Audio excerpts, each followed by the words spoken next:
Hey guys, so today I'm going to describe some of the difficulties in holding your children in the adaptive process. I'm going to show some of the ways that it goes wrong and how to avoid those. First, let me read you a couple of quotes that speak to the importance of the adaptive process. The first one is by Andrew Harvey, and he says, "If you're really listening, if you're awake to the poignant beauty of the world, your heart breaks regularly. In fact, your heart is made to break. Its purpose is to burst open again and again so that it can hold ever more wonders." And the way this relates to the adaptive process to me is every time your heart breaks and you're able to stay with vulnerability, there's a widening of the heart. There's a bigger place for all the beauty and the joy and the love to land. If you don't go through this process, your heart is smaller, you're more defended, you're more tight, and that's just a harder life. The second quote I'll read for you is by Washington Irving, and he says, "There is a sacredness in tears. They are not the mark of weakness, but of power.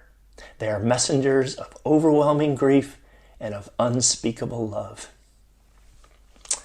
So, these are some of the importance of tears. We've been talking about whining and emotional manipulation. We've been talking about aggression and tantrums.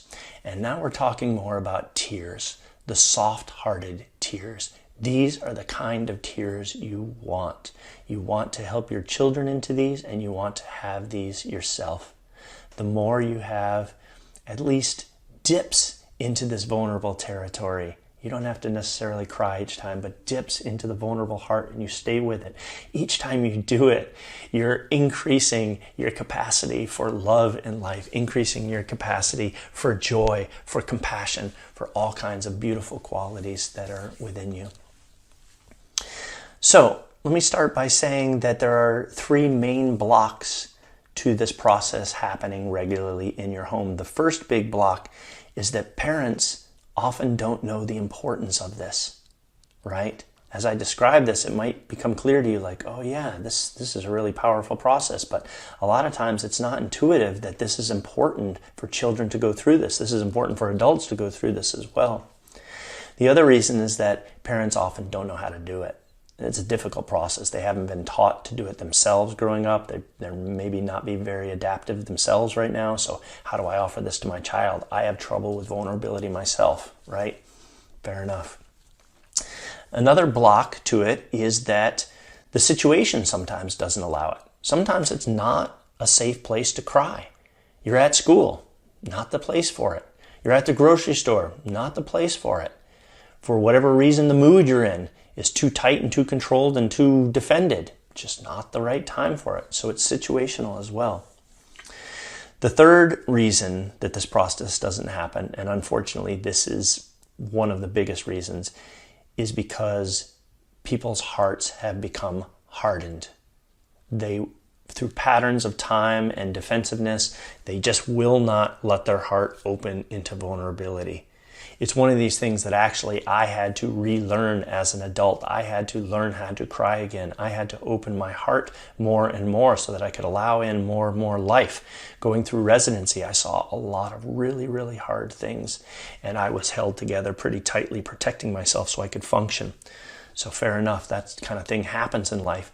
But if your child's heart is hard or your heart is hard, you're going to have to do some things to soften it up and to get more into the realm of where you're capable of being vulnerable. Because, again, it adds so much to life when you can open your heart and be vulnerable.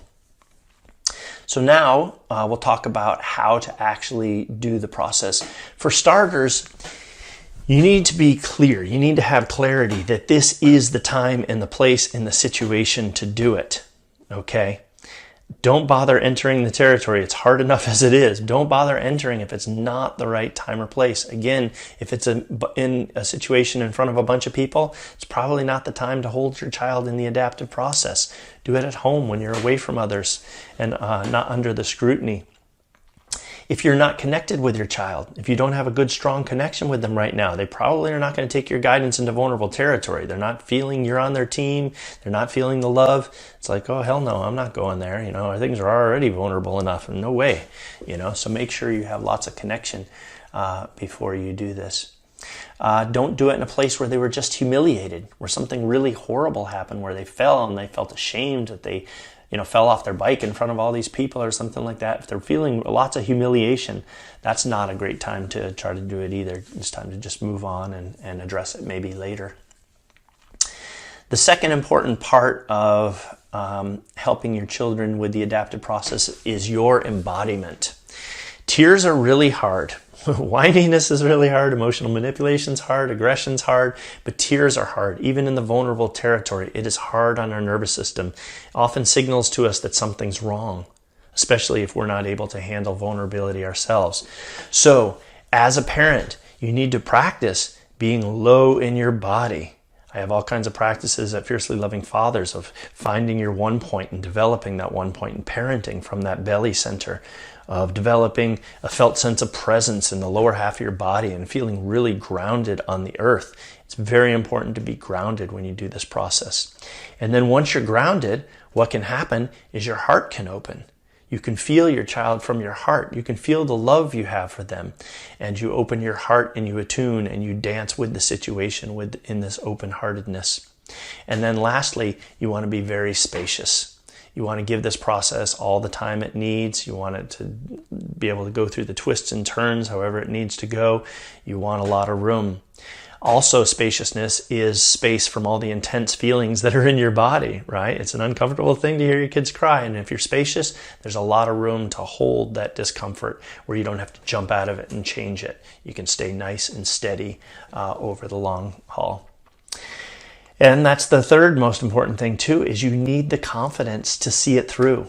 You have to recognize that this is very valuable for your child.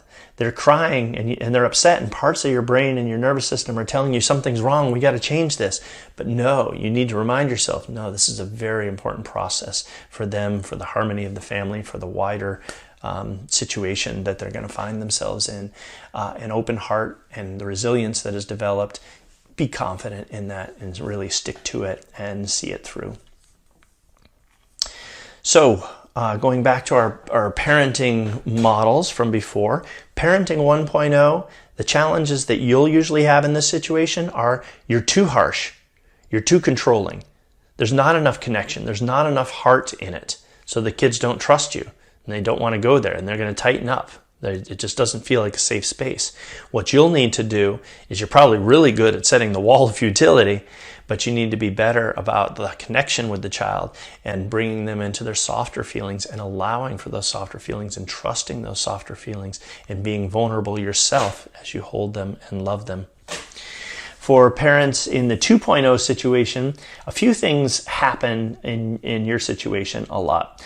I see a lot of parents who are afraid of children's tears, or they're afraid of their anger. They think they're doing something wrong. If the child's crying, they think, oh my God, this is trauma. We got to make things better. We got to give them candy. We got to calm things down. We got to tell them it's okay. That's just not true. Or they're afraid of their child's anger and disappointment with them. Yeah, you got to take some hits as a parent. Sometimes you got to make some tough calls and say, no, this isn't good. I'm not doing it, and you're mean. I hate you, yeah. All right. But don't be moved off your deeper convictions when you know that they're right and they're helpful and they're in service of the child. Another problem in parenting 2.0 is that oftentimes this group comes up into their head in rationality and wants to talk it out. What are your feelings like? Tell me what you're feeling. How's it going?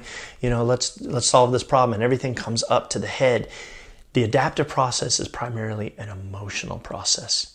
It's not a cognitive process. It's a wall of futility and right down into the emotions and the good cry and the down into it, and you come out the other side. But the more you bring them up into their head, the more you talk to them about it, the more you talk about feelings and vulnerability and empathy and all these things, the more you're pulling them up into their head and they won't drop into this process. So less words and less rationality. Another problem in the 2.0 enlightened parenting community is that you might not have enough control over your child's world. So this is a situation I see often. You have one partner who's like, we need to set a boundary here, and like, no, stop this, so that we can, at least bring out healthier behavior, the upshift mode of resilience, or bring them to the adaptive process. But then the child knows instinctively that the other parent can be swayed, and they'll run over to the other parent, and they'll get their way from the other parent, not wanting them to cry and wanting to make things better. And let me hold you, that mean daddy or whatever who set the boundary. I know it's okay, sweetheart. I know it's okay.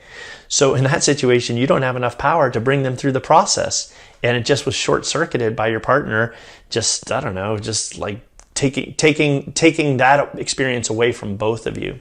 So sometimes you don't have enough power or enough control over the situation to do it. You need to talk with each other and say, hey, this is important. This is why. When I'm doing this, please give me some space. Let me do it. Don't automatically acquiesce to what the child wants and give in.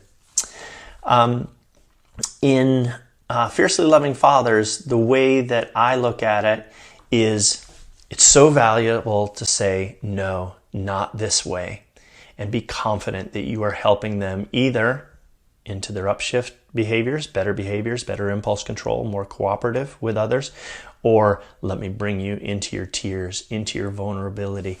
I need you to be able to accept the truth of reality. I need you to be able to hear no's out in the world, or when God or life itself decides that it's time for grandma to die or whatever it may be.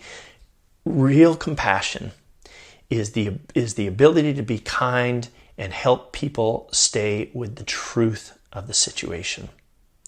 Compare that to emotional compassion. You just want people to feel better. You just want them to feel better, and you try to smooth out their emotions and make everything good for them. That's emotional compassion. It's not a deep compassion. Deep compassion always has truth in it. It doesn't shy away from the truth. And it also holds within it the deeper message that you can handle the truth. You're stronger than you think you are. You're more resilient than you think you are. I'm going to bring my kindness and my love to the situation and hold you lovingly in this difficulty so that you can experience yourself in a bigger way, in a grown-up way, in a more resilient way. So that's how I look at it with this process. The adaptive process deepens us and widens us in life. So I hope you'll find situations to hold your children in adaptation. I hope you'll get better at dealing with vulnerability yourself so you can feel the actual effects on the nervous system of staying with vulnerability. If you need help with this process, which many parents do, please reach out to me. I'd be happy to set up a call with you and help walk you through it. Until next time, fierce love.